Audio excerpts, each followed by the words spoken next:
महर्षि दयानंद जी ने लुप्त हुए वेदों के यथार्थ अर्थ को फिर से प्रकट किया। वेद भाष्य किया, यजुर्वेद भाष्य संपूर्ण किया, ऋग्वेद के ऊपर भी भाष्य किया महर्षि दयानंद जी ने।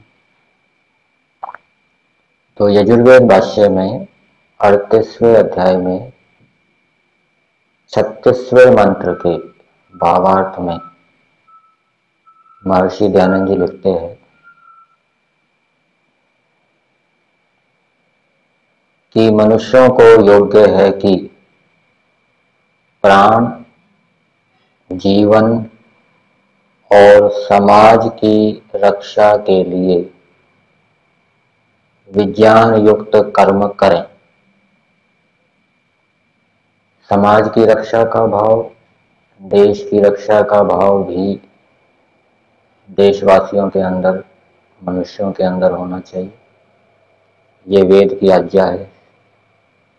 जो देशभक्त है, समाज की रक्षा करता है, वो आध्यात्मिक क्षेत्र में भी प्रगति उन्नति करेगा।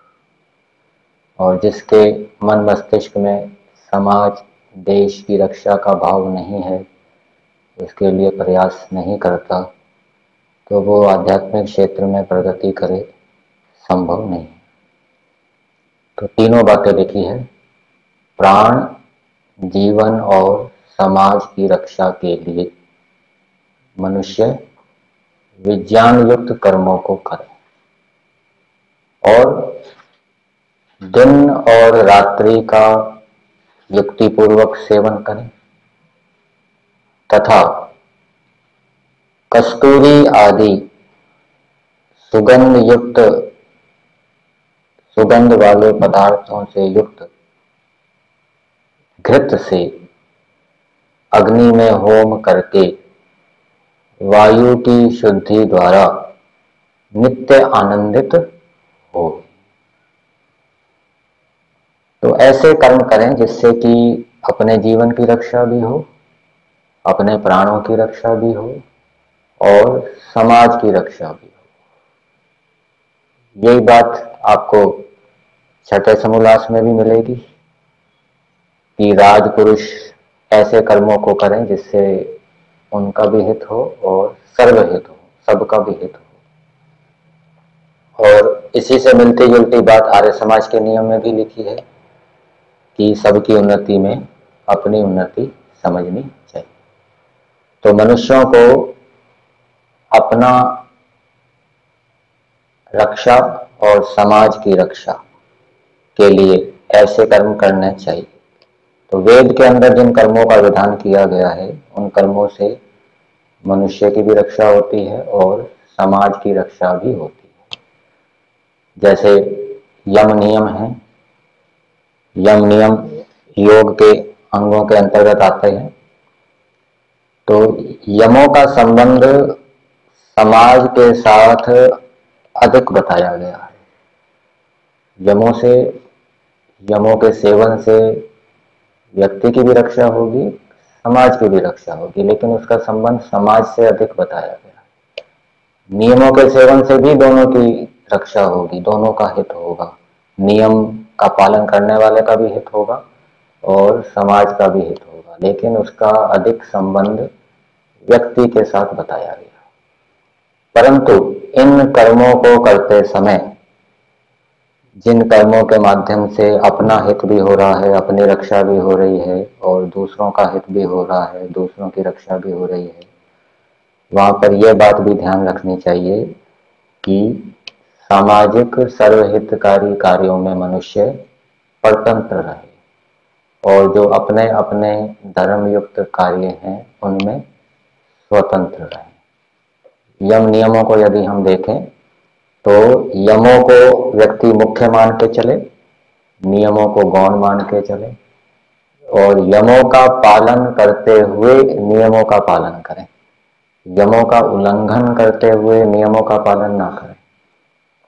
तो इस प्रकार से इन नियमों का पालन करते हुए जब व्यक्ति विज्ञान युक्त कर्मों को करेगा तो उससे उसका ज्ञान बढ़ेगा, आत्मा की उन्नति होगी और ज्ञान बढ़ने से वो आनंद को प्राप्त होगा।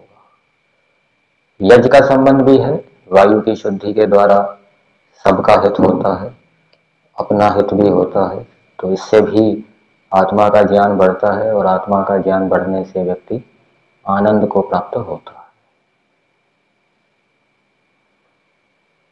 अन्यत्र यजुर्वेद के 37वें अध्याय के 6ठे मंत्र के भावार्थ में महर्षि दयानंद जी लिखते हैं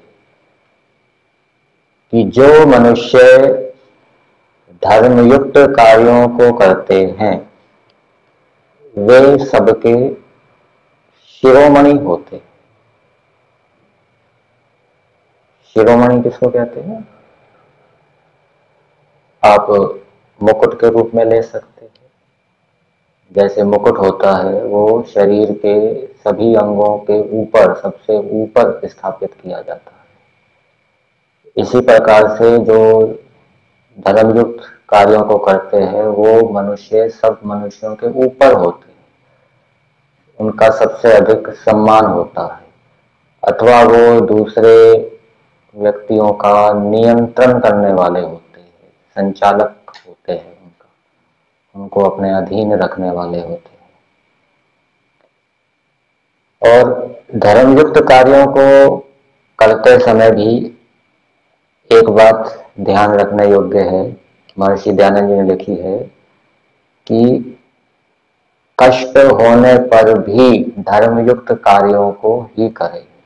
अर्थात कष्टों को सहन करते हुए भी धर्मयुक्त कार्यों को करें। ऐसा ना हो कि कष्ट होने पर धर्मयुक्त कार्यों को छोड़ दे। तो जब व्यक्ति कष्ट होने पर भी धर्मयुक्त कार्यों को करता है तो ये एक प्रकार का तप है और इससे आत्मा की क्या है, उन्नति होती है। इसको समझने के लिए हम चाणक्य नीति दर्पण के एक श्लोक को ले सकते हैं जिसके अंदर एक प्राणी की विशेषता को दिखाते हुए बताया गया है कि मनुष्य को उस प्राणी से उस विशेषता को सीखना चाहिए। उस श्लोक के अंदर गर्दभ का उदाहरण दिया जिसको गधा कहते हैं। उसकी विशेषता क्या है? सुश्रांतो अपि वहति भारम। वो अच्छी प्रकार से श्रांत हो जाने पर भी, थक जाने पर भी भार ढोता है, मतलब कि थकावट होने पर भी वो भार ढोता रहता है। इसी प्रकार से मनुष्यों के अंदर भी ये विशेषता होनी चाहिए कि थकावट एक प्रकार से कष्ट है, कठिनाई है, उसको सहन करते हुए वो भार ढो रहा है। तो मनुष्य भी कष्टों को सहन करते हुए धर्म का सेवन करते रहे। और दूसरी विशेषता बताई, शीतोष्णम न पश्यति। वो गर्मी है या सर्दी है उसको नहीं देखता। इसी प्रकार से धर्मयुक्त कार्यों को करते समय भी ये नहीं देखना चाहिए कि ये गर्मी है या सर्दी है। लक्ष्य क्या होना चाहिए? मुझे इस कार्य को करना है। और तीसरी विशेषता क्या बताई? संतुष्टश्च चरते नित्यम। और वो हमेशा संतुष्ट रहता है। तो धर्मयुक्त कार्यों को कष्टों का सेवन करते हुए भी करते रहें, कष्ट होने पर भी उनका सेवन करते रहें, और उसके फलस्वरूप जो कुछ भी प्राप्त हो, न्यून प्राप्त हो तो उससे दुखी ना हो, अधिक लाभ हो जाए तो उससे प्रसन्न ना हो, अपितु प्रसन्नता पूर्वक धर्मयुक्त कार्यों को करते रहें जब तक कि लक्ष्य की प्राप्ति ना हो जाए। तो जब व्यक्ति कष्टों को सहन करते हुए धर्मयुक्त कार्यों को करता है तो उसके अंदर धर्म में दृढ़ता आती है। पीछे मैंने एक बात बताई थी, जब व्यक्ति श्रद्धा पूर्वक अच्छे कार्यों को करता है, श्रद्धा भी अच्छे कार्यों में दृढ़ता लाने का कारण है। इसी प्रकार से जब तपस्या पूर्वक अच्छे कार्यों को करता है तो वो तपस्या पूर्वक अच्छे कार्यों को करना भी अच्छे कार्यों में दृढ़ता लाने का कारण है। तो उससे उसमें धर्म में दृढ़ता आती है, और इसको धर्म की सिद्धि कहते हैं। चाहे कितना भी प्रलोभन आ जाए, चाहे कोई कितना ही डराए धमकाए, फिर भी व्यक्ति धर्म में अडिग रहे। ये स्थिति कब आती है? जब व्यक्ति कष्टों का सेवन करते हुए भी धर्म का आचरण करता है। ये स्थिति कब आती है? जब व्यक्ति श्रद्धा पूर्वक, प्रीति पूर्वक धर्म युक्त कार्यों को करता है। तो इस प्रकार से जो मनुष्य धर्म युक्त कार्यों को करते रहते हैं, तो वो सबके शिरोमणि बनते हैं, सबसे उत्तम होते हैं, सबके पूज्य होते हैं। ये मंत्र का भाव है।